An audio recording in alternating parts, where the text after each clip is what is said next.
Morning সবাইকে। তোমরা সবাই কেমন আছো? আশা করছি ভালো আছো। আজকের ভিডিওটা শুরু করলাম দোকান থেকে। তো আজকে সারাদিন কী করছি না করছি তোমাদের সাথে সবটা শেয়ার করবো।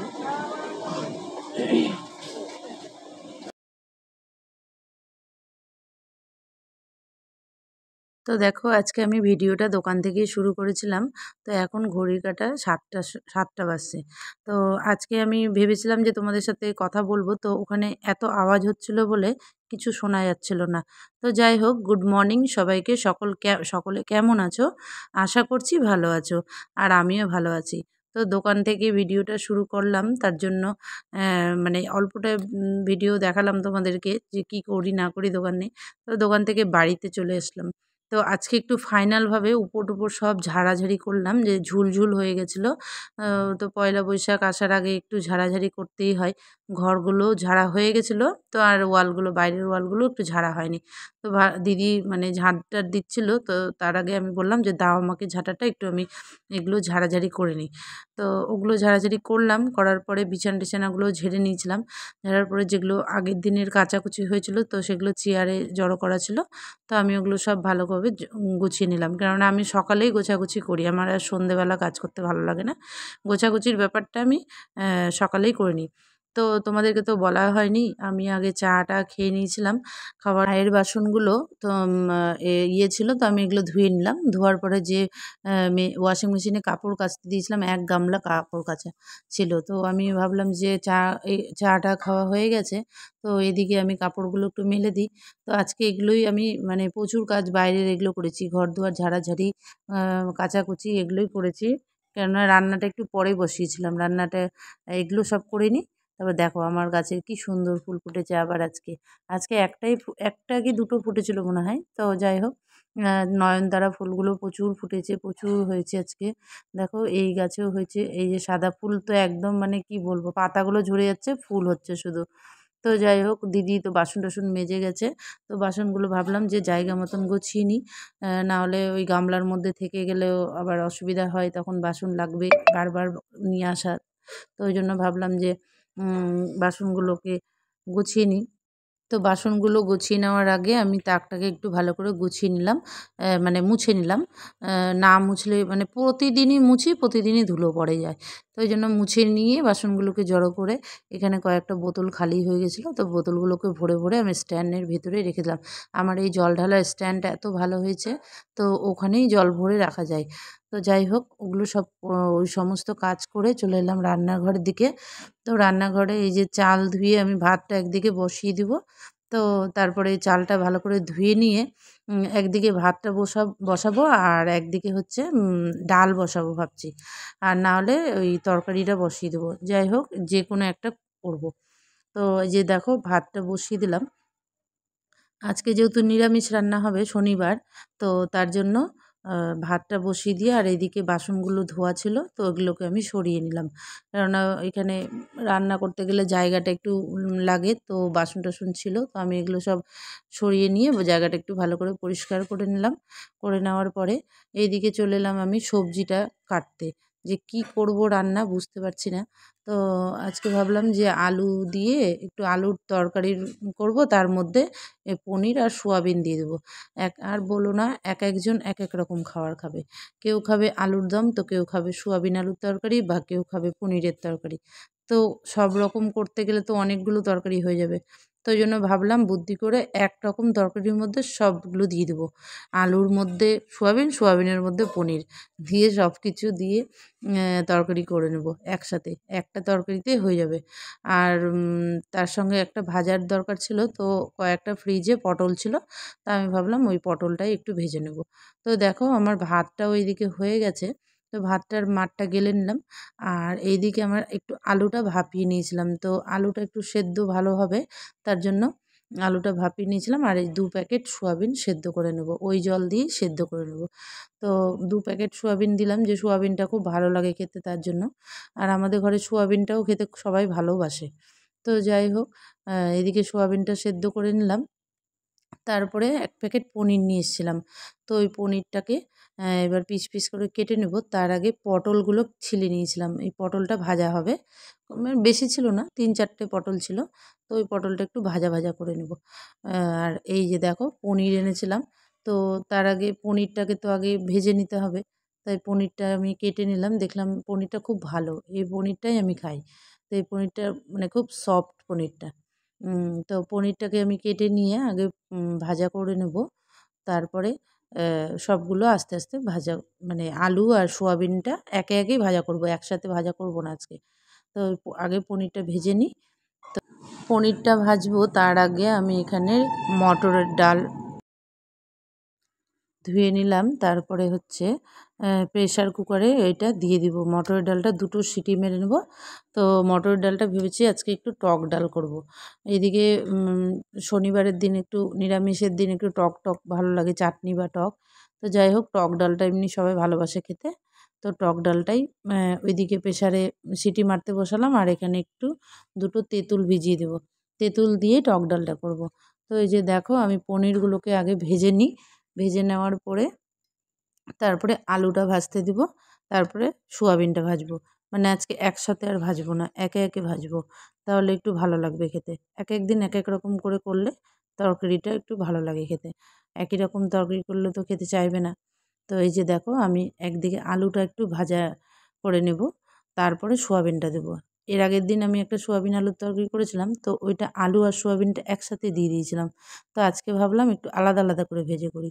তো এখানে হলুদটা শেষ হয়ে গেছিলো, তাই আমি ঢেলে নিলাম। এটা আমার নিরামিষের মানে ইয়ে রাখি, মশলার দানি।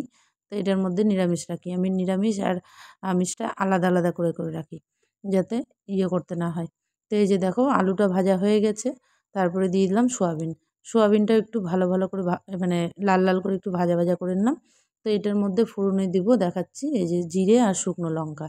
তো এই যে সোয়াবিনও ভাজা হয়ে গেছে, উঠিয়ে নিলাম। তারপরে দিয়ে দেবো আমি তেল, আর একটু তেল লাগবে, ওই যে তেল দিয়ে দিলাম। তারপরে দিব শুকনো লঙ্কা আর জিরে ফোড়ন। তো ওইটা দেওয়ার পরে দিব, একটা টমেটো ছিল। টমেটো অনেক দিন ধরেই মানে আনা আর হয়নি, মানে 1 কিলো নিয়ে এসেছিলাম, তো শেষ হয়ে গেছে। তো একটাই ছিল, তো একটাই দিয়ে দিলাম টমেটো। তারপরে দিয়ে দিলাম হচ্ছে একটু লবণ। টমেটোটা তাহলে গলে যাবে, লবণটা দিয়ে দিলাম। তারপরে দিয়ে দেবো একে একে মশলা দিয়ে দিলাম। আজকে আদা বাটা দিইনি, কেননা আদা আর বাটতে ইচ্ছে করলো না বলে আমি আর দিইনি। তো ওটার মধ্যে একটু জিরের গুঁড়ো, ধনার গুঁড়ো আর লঙ্কার গুঁড়ো দিয়ে, আর একটু হলুদ গুঁড়োও দিয়ে দিয়েছিলাম, যাতে কালারটাও হয়ে যায়। একবারেই সব মশলাগুলো দিয়ে দিয়েছিলাম। দিয়ে একটু জল দিয়ে মানে মশলাটাকে হালকা ঢাকা দিয়ে দিয়ে মশলাটা ভেজে নিয়েছিলাম। এই যে দেখো মশলাটা ভেজে নেব।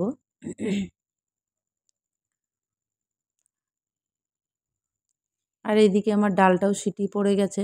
তো ডালটা সেদ্ধ হয়ে গেছে। এই যে মশলাটাও আমার এদিকে কষানো হয়ে গেছে। তো তারপরে আমি দিয়ে দেবো সব যেগুলো ভেজে রেখেছিলাম একে একে, ওই ওগুলো দিয়ে দেবো। তারপরে এটাকে ভালো করে একটু মশলা দিয়ে মাখিয়ে নিয়ে নামানোর আগে একটু চিনি দিয়ে দিলাম। নিরামিষ তরকারিতে একটু চিনি দিলে মিষ্টি মিষ্টি হয়, ভালো লাগে খেতে। তো এই যে জল দিয়ে দিয়েছিলাম, একটু গরম জল সাইডে গরম করে নিয়েছিলাম। তারপরে জল দিয়ে নামানোর আগে দিয়ে দিলাম একটু গরম মশলা আর একটু ঘি দিয়ে নামিয়ে নেব তরকারিটা। তো নিরামিষ তরকারি তো এইরকমই করতে হবে, কিছু করার নেই। তো যাই হোক, এই যে দেখো ঘিটা দিয়ে দিলাম। তো ঘি দিয়ে এবার আমি তরকারিটা নামিয়ে নেব বাটিতে। তো দেখো তরকারিটা নামিয়ে নিয়েছি। এরপরে আমি বসিয়ে দেব। দেখো তরকারির কালারটা খুব সুন্দর এসছে। তারপরে আমার এইদিকে ডালটা সেদ্ধ হয়ে গেছে। তো ডালটা আমি ভাবলাম যে ফোড়নে দিয়েছিলাম সর্ষে আর শুকনো লঙ্কা। তো ওই টক ডাল যেহেতু করব, তার জন্য সর্ষে ফোড়নই দিতে ভালো লাগে। আর একটু লবণ দিয়ে দিলাম। আর তারপরে দিয়ে দেবো তেঁতুল। তেঁতুলটা ডালের মধ্যে গুলে দিয়ে দেবো। তো আমি ওকে মামকে বলছিলাম যে, "তুই কি টক ডাল খাবি না? তোর জন্য আমি আলাদা তুলে রাখবো।" তো বলছে, "না, টক ডালই খাবো।" তো ওই জন্য আমি আর তুললাম না ডালটা। তারপরে দিয়ে দেবো আমি তেঁতুলটা। যাতে সবাই যখন টক ডালই খাবে, তাই জন্য আর তোলাতুলি করলাম না, রেখে দিলাম, ঢেলে নিলাম। তারপরে আমি এই যে দেখো মাম পুজো করছিল, তো ওও একটু ভিডিও করেছিল তোমাদেরকে দেখানোর জন্য। তো গুড ইভিনিং, এখন বাজছে ঘড়িতে 7:30। দুপুরের খাওয়া দাওয়া কিছুই দেখাতে পারিনি।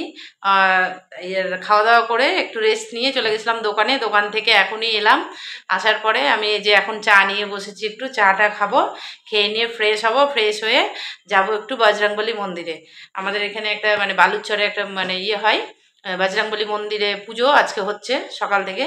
তার জন্য আজকে একটু যাব। ও বলছে যাওয়ার জন্য যে চলো একটু ঘুরে আসি। তো আমরা চ ঘুরে আসি, একটু গিয়ে একটু প্রণাম টনাম করে আসি, দেখে আসি ঠাকুর পুজো হচ্ছে। সকাল থেকে তো সময় হয় না কোথাও যাওয়ার জন্য, তো সন্ধ্যেবেলাটা এখন একটু সময় হয় বলে তাই জন্য যাই ঘুরে আসি। তো চলো ঘুরে নিয়ে আসি তোমাদেরও।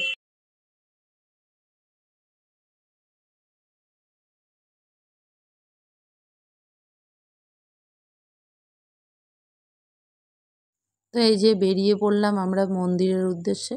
তো যাবো একটু মন্দিরে, বললামই তোমাদেরকে। তো এই যে টোটো করে নিয়েছি। প্রচণ্ড ভিড় রাস্তাতে, প্রচণ্ড ভিড়।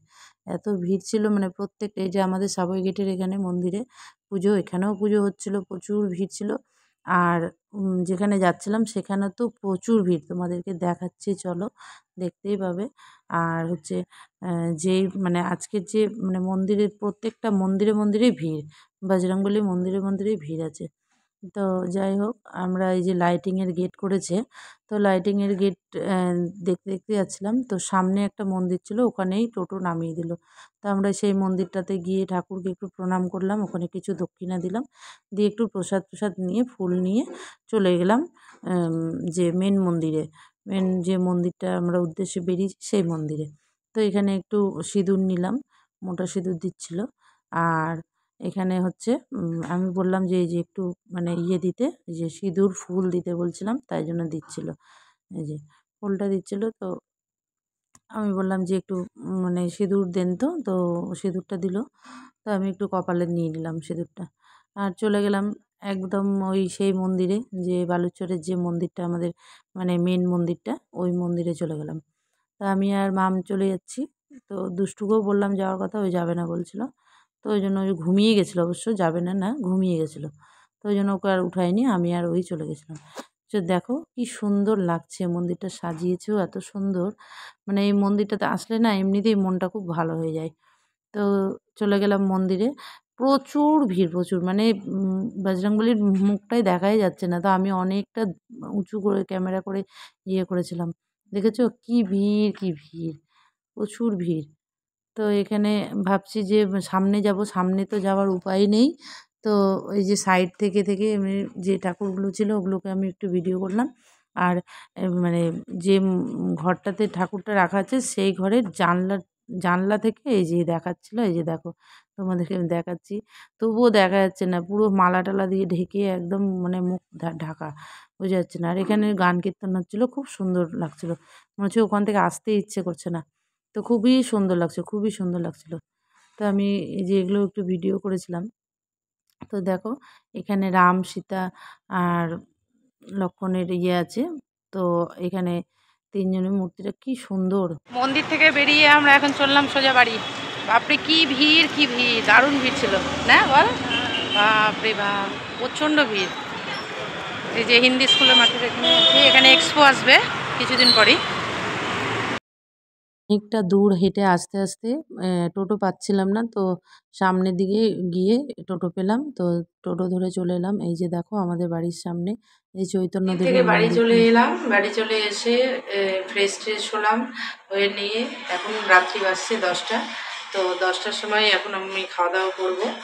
আর যেগুলো রাত্রে মানে দুপুরে রান্না ছিল ওগুলোতেই হয়ে যাবে, কারণ আজকে শনিবার, নিরামিষ। এমনিতেই অত খেতে ভালোবাসে না নিরামিষ রান্না, তো মানে এমনিতে একবেলা খেতে গেলে একবেলা খাবার মানে ইয়ে হয় না ঠিক মতন। যাই হোক, যা আছে সেগুলো দিয়ে হয়ে যাবে। আর আজকের ভিডিওটা আমি এখানেই শেষ করলাম। তো তোমাদের যদি কিছু ভালো লেগে থাকে অবশ্যই লাইক করে দেবে, শেয়ার করবে আর সাবস্ক্রাইব করবে। আর যারা ফেসবুক থেকে দেখছো তারা পেজটাকে ফলো করে দেবে। টাটা, গুড নাইট, ভালো থেকো, সুস্থ থেকো, টাটা।